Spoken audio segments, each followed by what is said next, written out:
Hello, in this video I want to show you how to customize the Minimap for Call of Duty Mobile.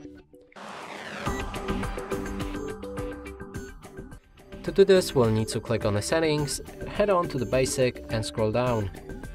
At the bottom you can find the options for the Minimap, and right here you can change the scale for it, so that will zoom in or zoom out the map. Also adjust the opacity, Minimap settings, so the map zoom for your player marker, the icon zoom that adjusts the size of the marker. Minimap rotation can be enabled, so depends on where you look, the map will rotate with you.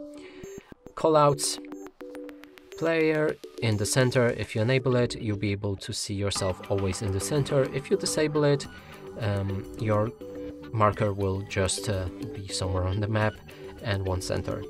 Tap and hold to view full map, and then if you click on the map and hold it, you'll be able to see the map in the maximum screen. And that's it for this video. Hope you like it. Please consider subscribing to our channel, leave a like and a comment below.